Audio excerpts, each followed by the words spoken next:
we wanted to make a classic project. You know what I mean? We wanted to, as you know, one of the catchphrases or mantras we've been saying throughout this whole promo run is that this album and all of our albums are prepared on top of the stove, opposed to most of the projects you get today are out of the air fryer or microwave. You know what I mean? This was really simmer, sauteed, taste the sauce, stir the spoon, cook it some more, add some more adobo, oregano, Lowry's, whatever was needed. You know what I mean? And get it out whenever we get it out, when the food is done. I think hip hop will always be a voice for the people.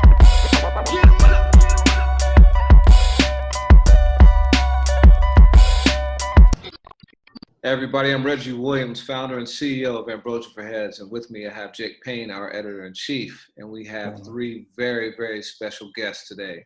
We got Sheek Louch, Style Speed, Jadakiss, the LOX in the building. Good to see you guys. How y'all doing? Peace, and blessings. Word. We're good. So y'all got the new album out now. Absolutely. Called Living Off Xperience, which is dope, front to back. Really enjoy it. You know. Appreciate it, bro. Same. No. Y'all kick it off with "Give It to 'Em." First time y'all reunited with Swizz Beatz in I think 18 years on record, something like that. I think we worked with him a little bit before that, but it's all three of y'all together. It's been a while. Yeah. So what was it like to reunite with him? You know, someone so instrumental to the early stages of your career. Swizz is dope, man, and shout out to Araab Muzik who also made that track with him. Swizz is dope. His energy, as everybody know, is always on the level 112. You know, with the goddammits and all that, like he's just lit all the time. But Swizz is like our little big brother. Yep. Yeah, no doubt. And same thing with DMX on About Shit, lead single. You know, y'all got a special chemistry. Facts. So Yonkers, New York. Yeah. So what is it that makes that chemistry so special for you on record? You got it? I think it's just go ahead, P. I think it's just from where we from, you know what I mean? We from Yonkers. It's a rough place.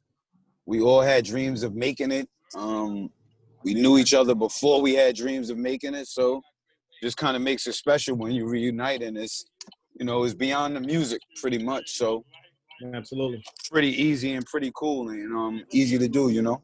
Yeah. So the Yonkers connection, I lived in New Road for the last 16 years or so. You neighbors, you right there. Yeah. Shout out to Nauru, baby. Yeah. You know, y'all got a track with Griselda too, you know, and shout out to them. A lot of parallels there. You know, obviously three incredible MCs, but also guys who run in New York City. You know, you guys run New York City like from outside the city. So you know, could you talk about that? You know, was that record kind of like besides the rapping, they some good dudes, man. They came on tour with us, like one of their first tours before, and that's when I really got to see, like, you know, what they were about. Like besides the hardcore lyrics and all that, but they all stand up guys, man, and they paid the dudes, and it's dope to see them doing what they're doing right now. Yeah. Wow. Yeah, they remind us of us a lot. You know, they do what they do without trying to make radio songs or trying to please the people. They just stick to their lane. They got their core fans, and they work it like that. So, you know, it was only right. We've been on several of their projects. They've been on other projects of ours. We felt it was right to do, you know, a Griselda collab. Yeah. Wood. Yeah, and I mean, it's really cool the fact, like, Griselda and the LOX, you guys can work together and then go carve your own lanes individually. And, you know, one hand washes the other.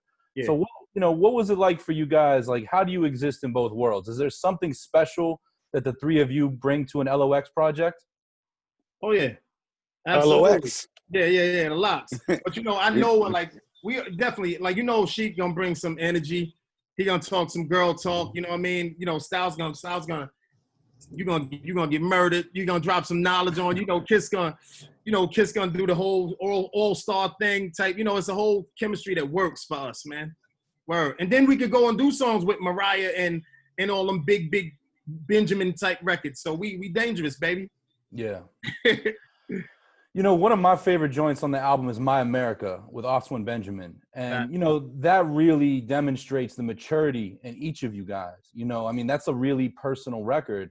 I'm curious to know, like, was there a genesis or like an inspiration point that record came out of? I mean, what do you think, Styles? I know when you hear that beat, it just brings it out of you. Yeah, I mean, that was, I would say, I would charge that one to Louch, like, you know what I mean? Saying that's one that we had to make sure we did. And then when he played it for me, I was like, oh shit, I see exactly what you're saying. Yeah. And yeah, it's a very soulful joint. Oz, when he does his job on it, incredibly, thoroughly well. It's basically a hip hop spiritual kind of. Yeah. Kind of think about it, but you know, I wasn't it's a aware. hip hop spiritual, so I think, you know. Go ahead. It works. He bodied that too, Go man. ahead, Shout out to him. He reminded me of like that Arrested Word. Development kind of sound, like when he was singing that. He put his foot in that joint, man. You can hear his heart bleeding on there. Facts. Yeah, I mean, I knew he could rap. I know he had melody on his albums, but not like, I mean, that's crazy what he did, you know? Absolutely. Yeah. And, you know, I mean, individually and collectively, you guys have really mentored some young guys in the game. And Oswin's one example. You know, Chris Rivers is another. Is there anybody in the D-Block kind of roster on the benches, in the trenches, in the farm leagues that you guys are really excited about right now? Absolutely. Definitely. Dice Payne. Yeah. Whispers, Tony Moxberg, Snipe, Millies, Nino Man. Nino Man, you heard. Our sons, Noah Styles. Our sons. My son, wow. J1. Absolutely. We Chris working. Street. Shout out to Chris Street. Chris Streets. Yeah. Definitely. Little Ty. Yeah. Guys are dope, man. Yeah. Now those guys on D-Block Records or? Yeah. Scattered around. D-Block, D-Block, So Raspy, Phantom. Yeah. But it's all one family. It's all under the D-Block umbrella. That's how I feel like. I don't care where they come out with, as long as they get their chance. Yeah. Shout out to D-Block Europe as well. Oh, yeah. Yeah, so you guys got a murderer's row of producers on this album. You got Swizz, Araab Muzik, Nottz, Scram Jones, Statik Selektah, Scott Storch, Large Professor. Yeah, I mean, just like it's crazy. So how do you decide, you know, which producers you want to use and, you know, what beats you want to use? We sit around collectively, listen to them and agree, yay or nay. Or even somebody might have an idea and say, look, let me try something. I'll let y'all hear it tomorrow. And we go from there. Or just like that is never really, everybody sees the vision if somebody else is at the helm of it. You know what I mean? Sometimes like we bumped into Large Pro like at one of Styles events for the Juice Bar, and then and we was like, yo, we need some music. And that's how that one happened, you know. Yeah. So it's unanimous or is it a tiebreaker sometimes? Now usually with the music it's always unanimous. Business decision, as Kiss was about to say, two overpowers one. Mm-hmm. Yeah. That's dope. Yeah, and that's, I mean, truly that you know, Think of the LOX is my favorite song on the album, and it's really one of my favorite in your whole catalog. You know, I'm curious to know, Jadakiss, you have, you know, in your lyrics, you make reference to barbecue and looking at the front door.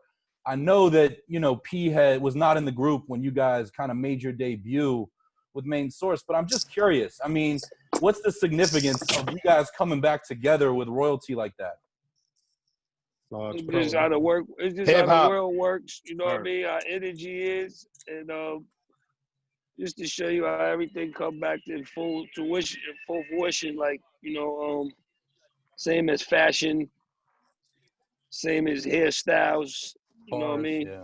Yeah. You know what I'm saying? Cars, movies, same shit. You know what I mean? One thing about this business, even though you're able to obtain some good success and fame and make some good money, one of the best jewels you could ever have is keeping good relationships and rapport with people.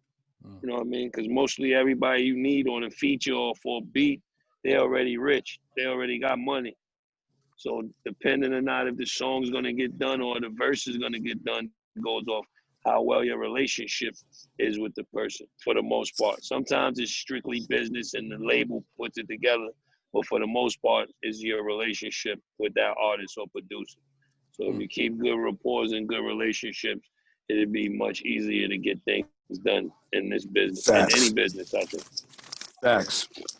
That's dope. And I gotta say, that's a jewel, bro. That's a jewel, bro. As Reggie talks about the beats, I mean, you guys' ear for beats is impeccable, and there's a lot of diversity there. There's a lot of range. Yes, the sir. joint from Nottz, the storytelling track, is insane, and I think that beat would scare a lot of MCs away.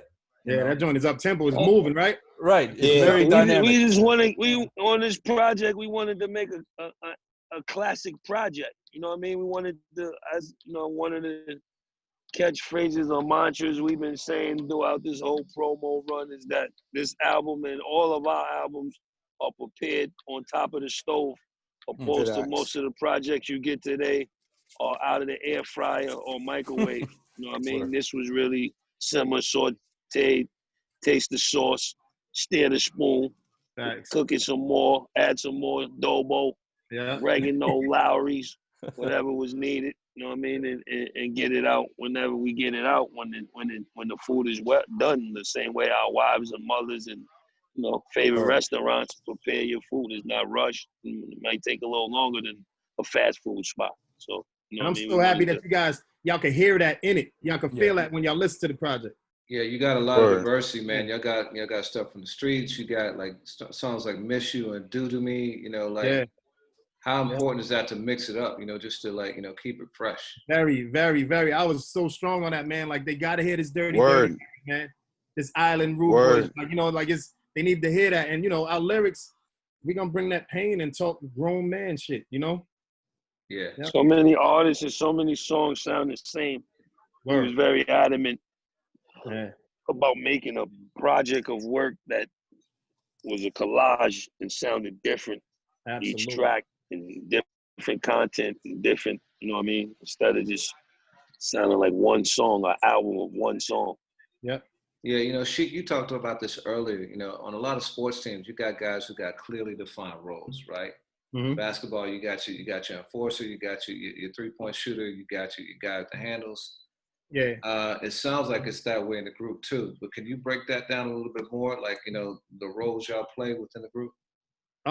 It's really not every man play 1 through 5, man. Every man, we're a 3-man group, but every man play 1 through 5. Like, it depends on the time, the energy. Like, you know what I mean? I think that's what makes the group.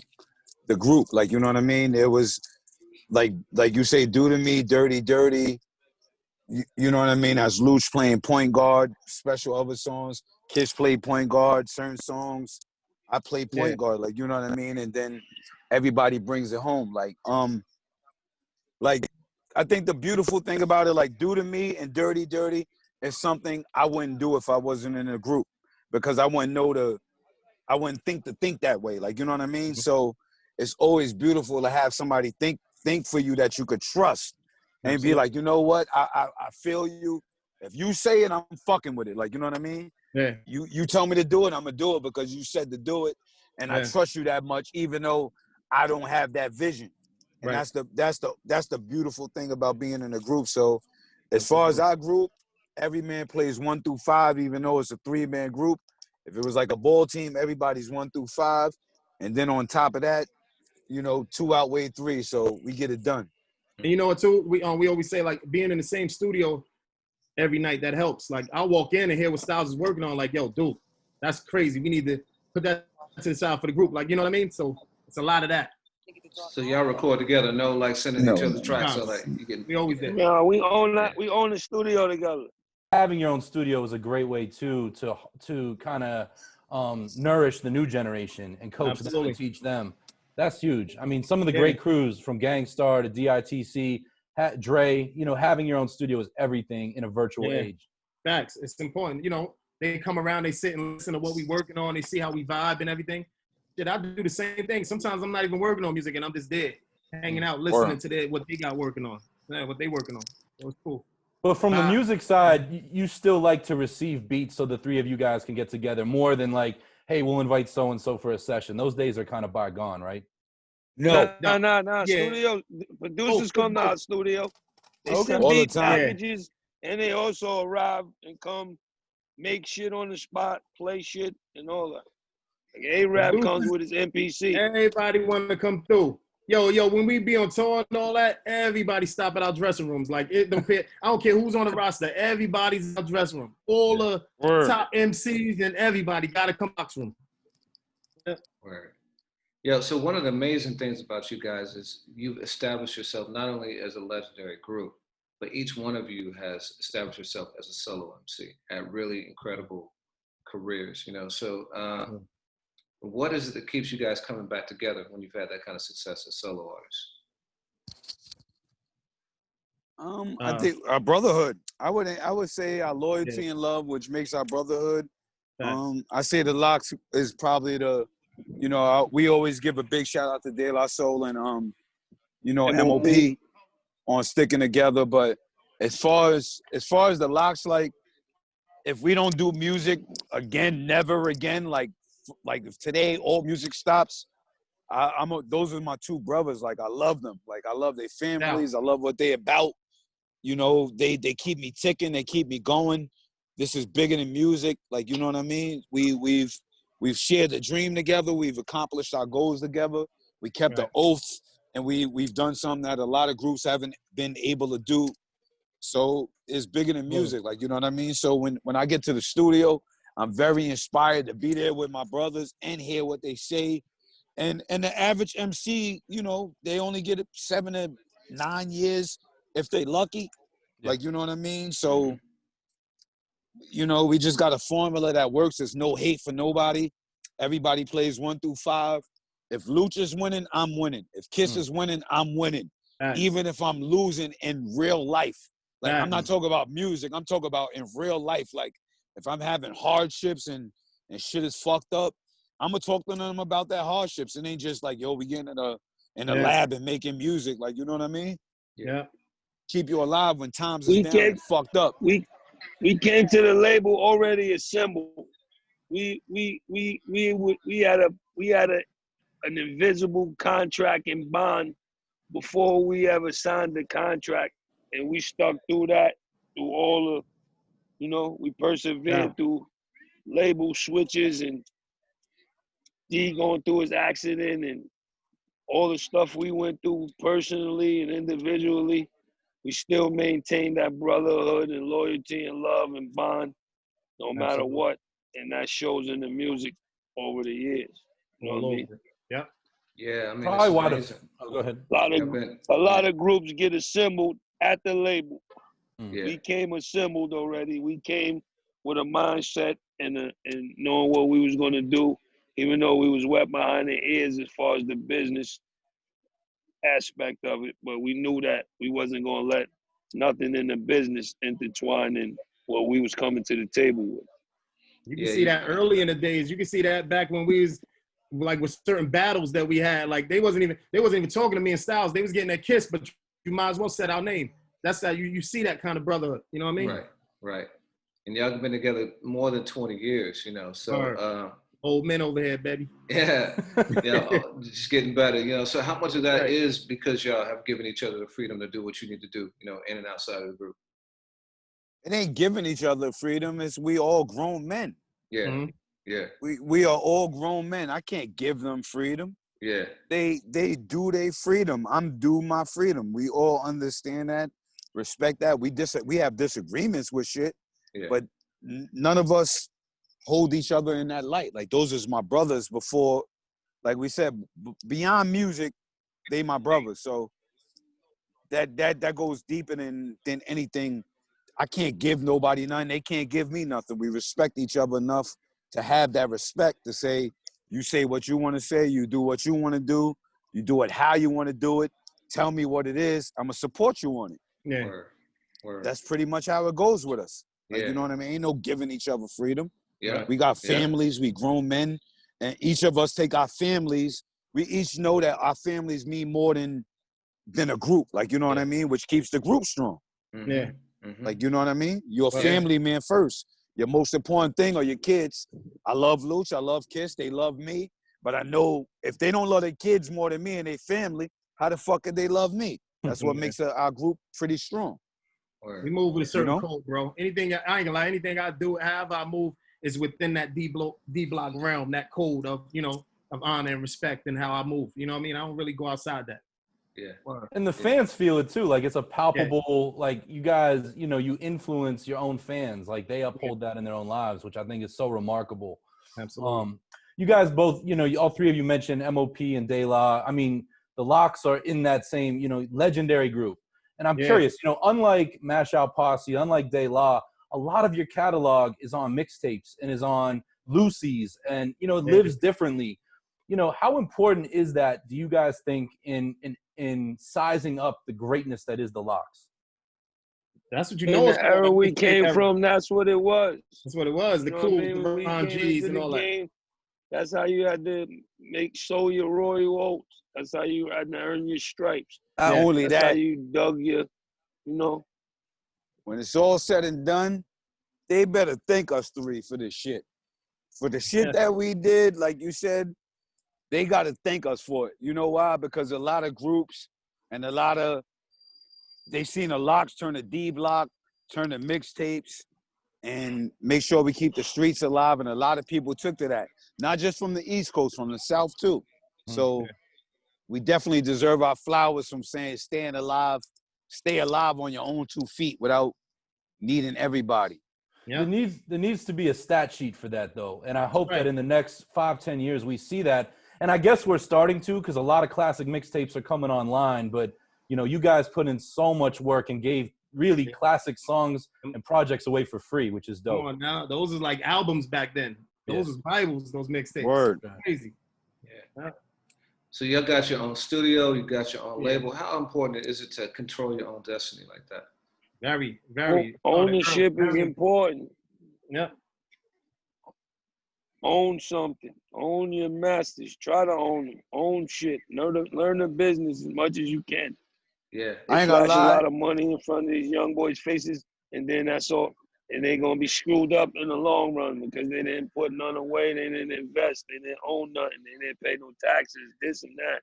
So the game is still messed. It's a dirty game if you don't have no good people with you, if you don't have no good surroundings, if you're not seeking knowledge, you're gonna get screwed in the long run, even though you might be enjoying the moment. That's what we was waiting for the LOX album. We was waiting for the right home for that.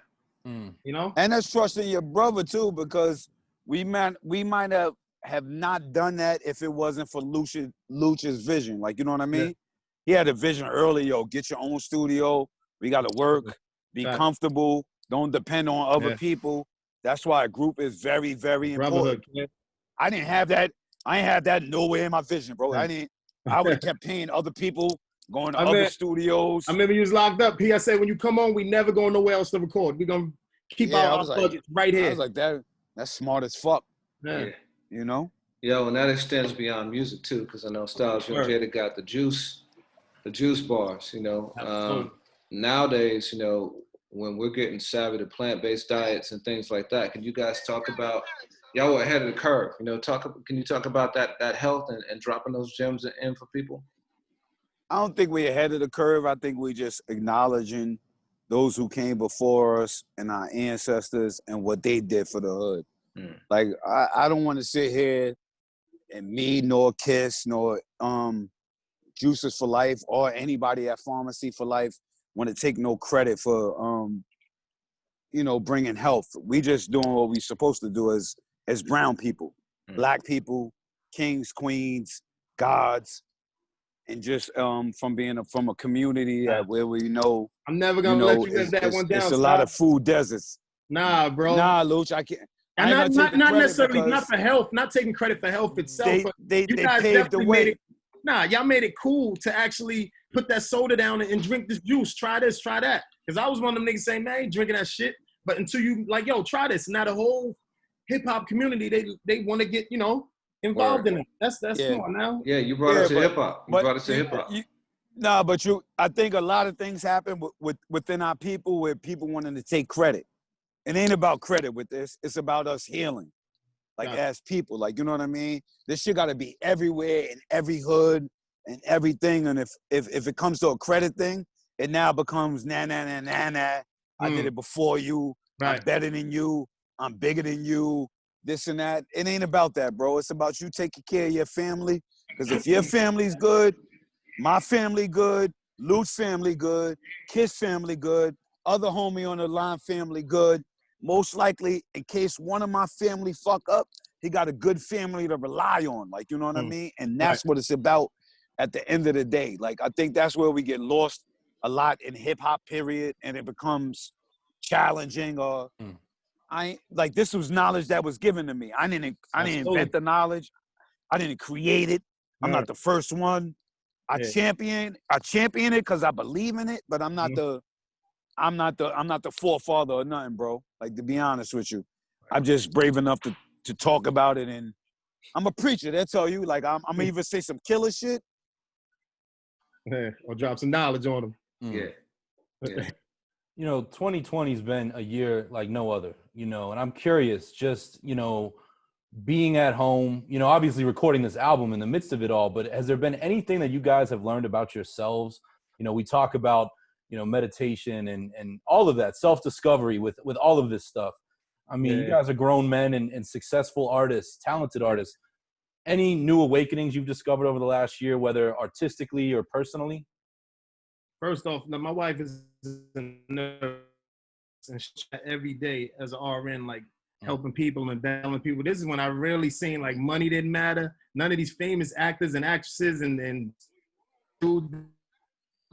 when that joint hit, you know what I mean? So it was real. It was awakening for me. Creatively, I was just like bugging out because too much in the house for me was bad. I didn't really have nothing to talk about. I couldn't wait to get outside and get involved in stuff. I just what was going around that time? I learned a lot about my sons, my kids being here, watching them grow, you know, and ask me a million questions and stuff. So that's cool.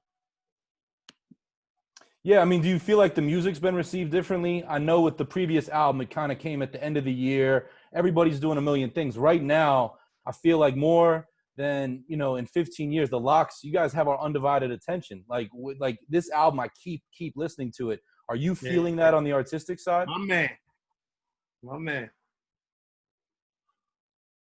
Jadakiss?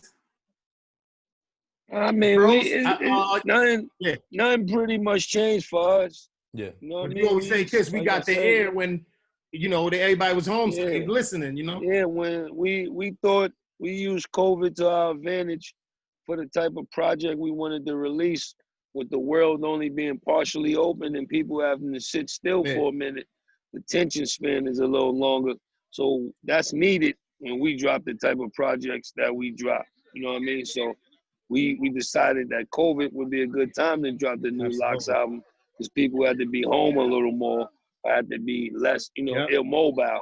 And that's to our advantage for you to listen, opposed to just having some club music or something to stand on the couch or listening for what's on the top 888 or any of that shit. We was able to diffuse all of that with the world not being all the way open to our advantage. So we thought it was good. But as far as like we said, we see each other 4 or 5 times a week all these years that we never dropped the LOX album. So on everybody's individual projects or mixtapes or whatever we was doing, we was all collectively involved anyway. Like, you know what I mean? It might not look like that to the world, but we see each other every day. So that's one thing that keeps the bondage strong, because I doubt if any other group sees each other or, you know, they got groups out here that's emailing the song to each other, and you know what I mean? We go on family vacations with each other every year, yearly.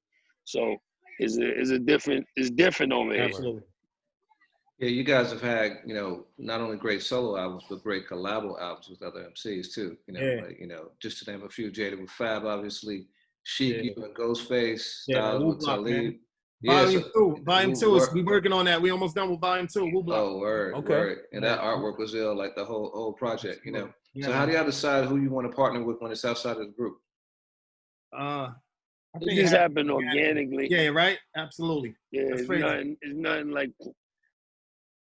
He was saying, though, it just happens like with me and Ghost, like we had the same manager, Mike Caruso, and then and on Def Jam over there, and then like touring together, and then on the same tour, but it's like, yo, yo, let's get rid of one of these tour buses. Let's do one tour bus. And then playing the beat and listening to each other like, yo, dog, let's do this project with the Wu-Tang and the Wu-Block and call it Wu-Block. And then everybody, first it was just me and Ghost out there, like, and then now everybody's aboard. From you name all of them, Meth, everybody's involved in Volume 2, you know? Okay, dope.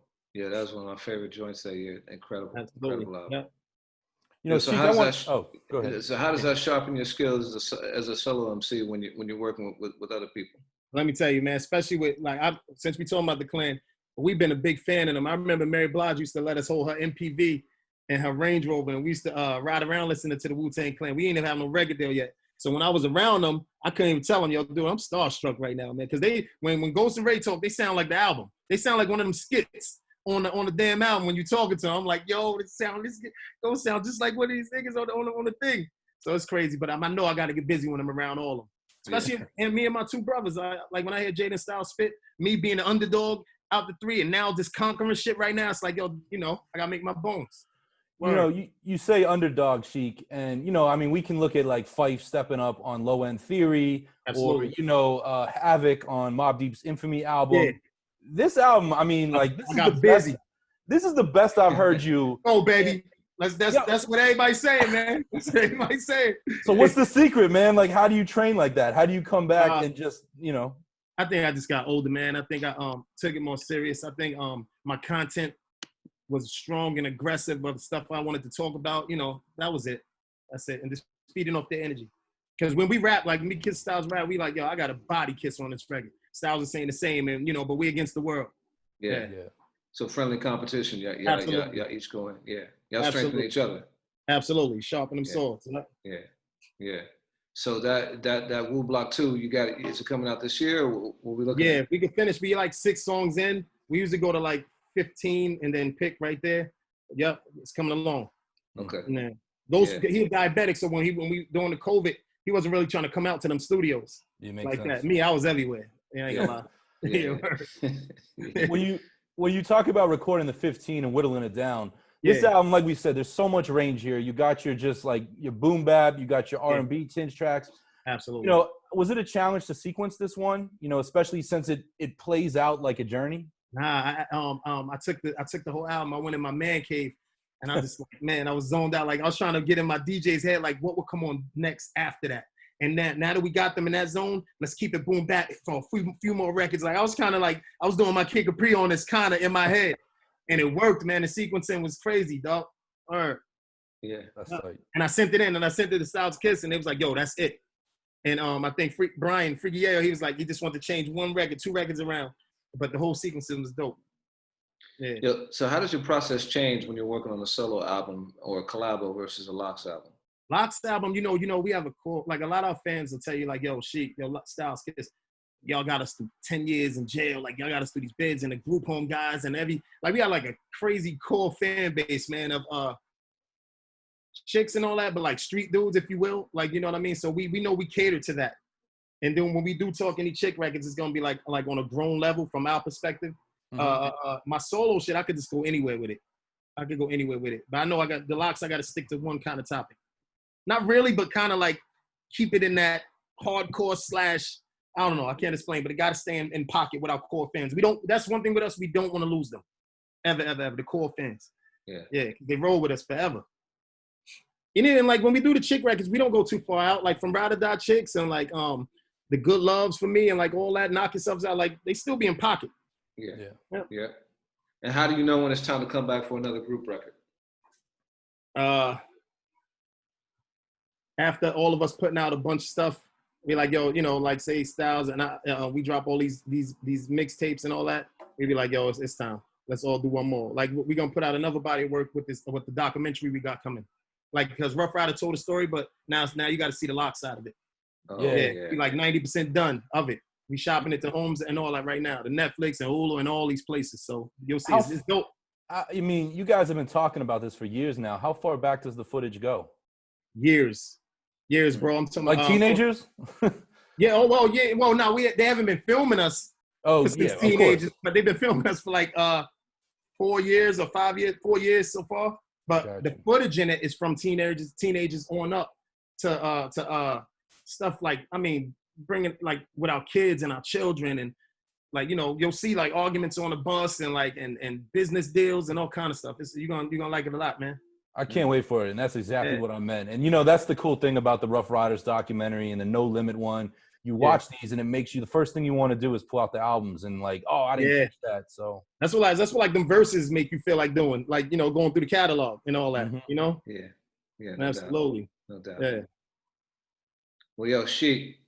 Yes, sir. Thank you, man. Nah, man. Thank you guys, man. Yeah. Jada. No questions. Styles P. Word. Lots, man. You guys are great, man. Living Off Xperience. Yes, sir. On platforms now. Peace. All right. Yes, sir. Peace, man. Peace. All right.